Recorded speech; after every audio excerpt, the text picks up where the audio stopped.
Surprise, surprise, we're back midweek. I know it doesn't happen too often, considering we missed a couple of Mondays. But yes, I must tell you, whenever the strategy group meets for F1, we meet for F1. In fact, we meet a little more often. Far more often. Far more often. The name is Kunal Shah and Rishi Kapoor, both on this side of the computer. You're on the other side of the listening. Inside Line F1 podcast with a fresh podcast midweek this week because we wanted to talk about the strategy group meeting. I'll tell you what the strategy group meeting is.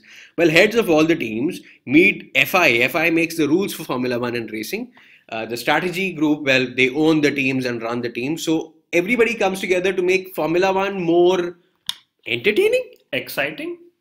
overtake friendly. I don't know what they do. They probably enjoy the coffee and they decide when to meet next. And the only thing they've agreed upon yet is to ban a change in helmet design. Thank God. Not something which is very significant to racing, but still, well, if they agree on something, it's a great hurrah because they've reached the first clause in the agreement. Some teams are very unhappy with the meeting. Some teams are very happy with the meeting. What is the common thing that has come out of the meeting? Well, I, for starters, am extremely unhappy with the composition of the group itself because they have the top 5 teams, the guys who get paid to race in Formula 1. Yes. And then the next best team, in this case being Force India. Yes. Okay, so there are 6 seats which are occupied by the teams, then 6 seats by the FIA, and 6 seats by the FOM. So these 18 people come together and vote on how to make the sport better. Now the funny part here is A, the teams are not fully represented, and B, nobody has spoken to the fans on what the fan actually wants from the sport. What does the fan want? Fan wants overtaking.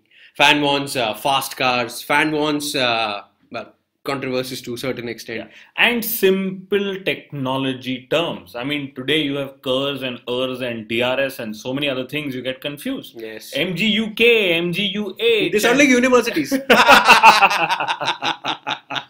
So, well, the problem still remains. Are the tires going to be conserved? Because Pirelli said, oh, if we have to supply so many tires, if they get to choose tires, we don't know if we can do that. Michelin said, okay, we'll do it. No problem. We got the money. You know, I don't know, Rishi, because at the end of the day, the one thing the strategy group has agreed upon, is that A, we need tires to go racing, and B, we need wider rear tires, which is good in my view because that will help cars to go quicker.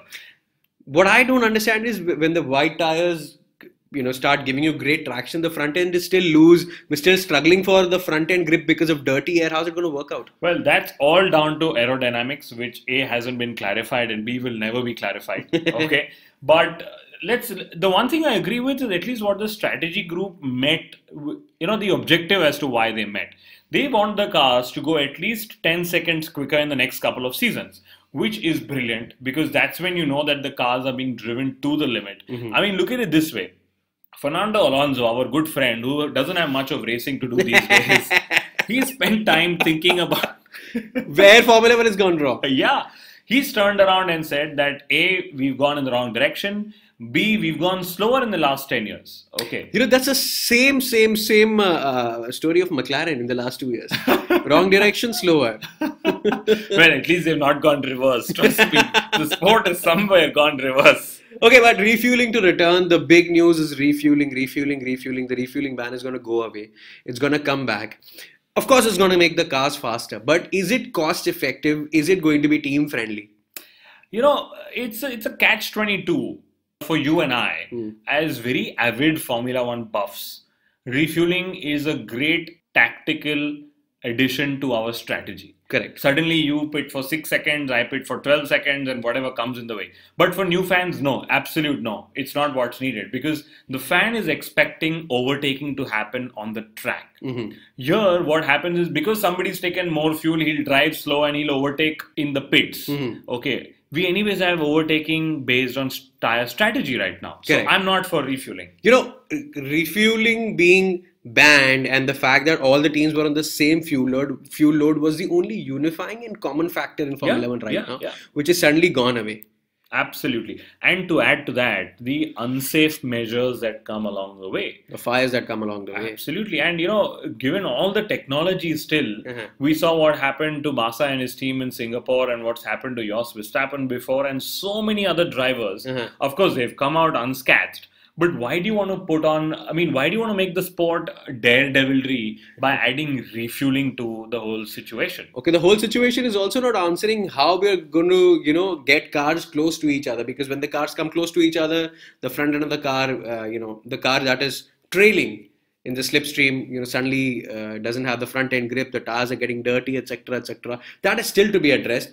Good point, because that, to me, the mechanical grip is most crucial, Rishi, to make sure that we have entertaining action on track. But every change that we talk about is a technical change, is a regulation change, is a rules change. None of this actually makes the sport more popular. Yes, absolutely. What we need is marketing driven changes. Okay. Yes, a marketer could argue with me that, if the product is not proper, how can you go ahead and market the product? But hey, guess what? The product of Formula One has never been proper. We see rule changes every 4 to 5 years. Has there been any focus on getting it back in the driver's hand with reducing those 22 buttons on the steering wheel and actually going on pure gut feel that if I have the grip, I will go for the overtaking move?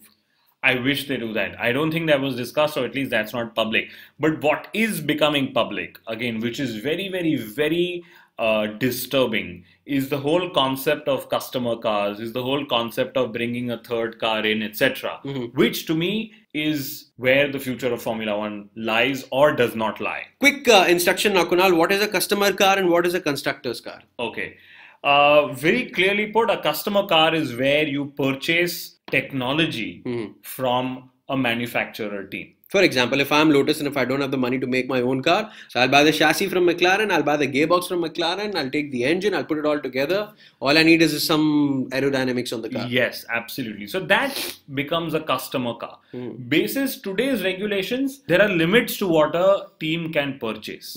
Okay, which is why a Lotus buys a Mercedes engine. Okay, but going forward, you could actually buy the entire car, what we used to call a rolling chassis in the earlier years. Correct. From a manufacturer. But Kunal, doesn't that makes things easy? I don't have an engine, I have some limited money, I just buy an engine from someone else, put it in my car and go racing. It makes a lot of sense financially. Competitiveness wise, I don't know how good a solution this is, because Williams has already complained this year that they don't know if they have the exact same engine as Mercedes.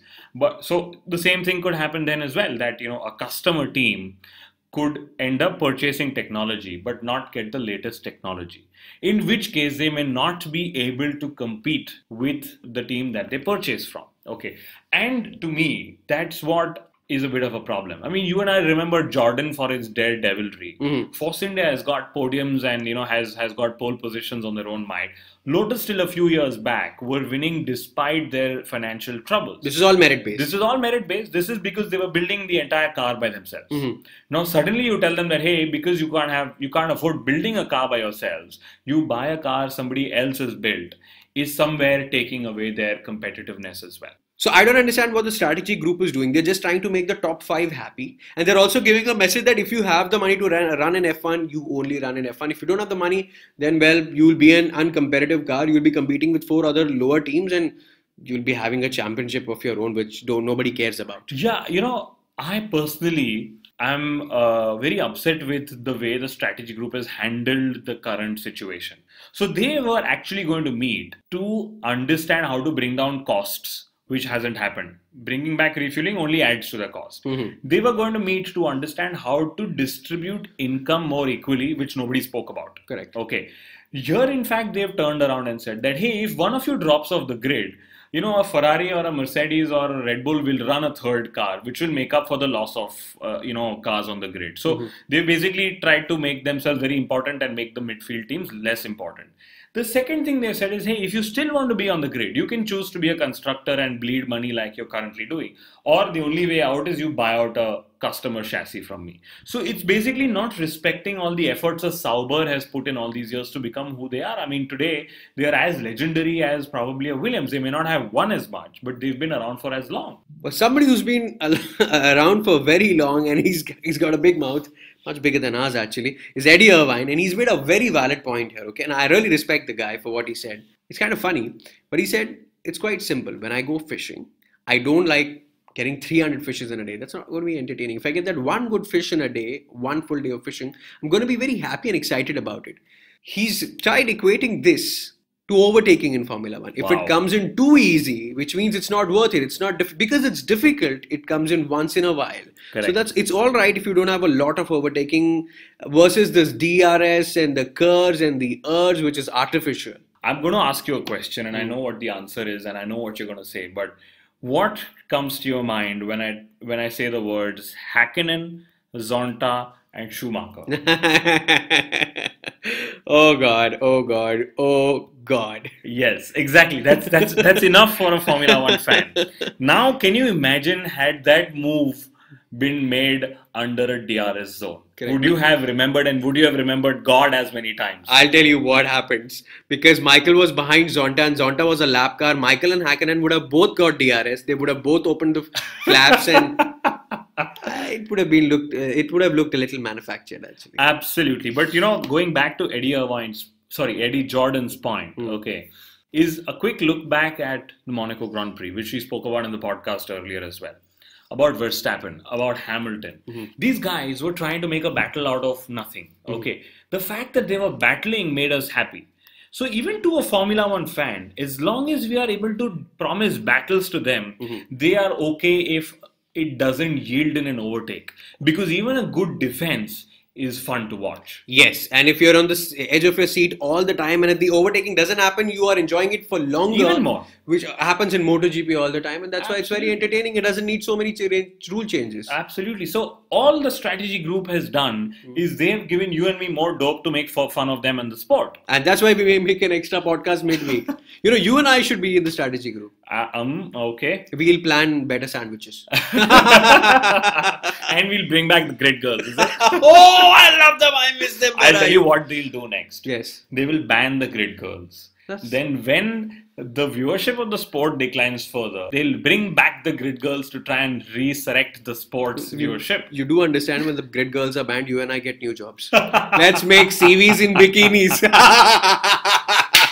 Alright, Kunal Shah, Rishi Kapoor are now bowing out of this podcast. We have a lot of stuff to talk about pre-Canada.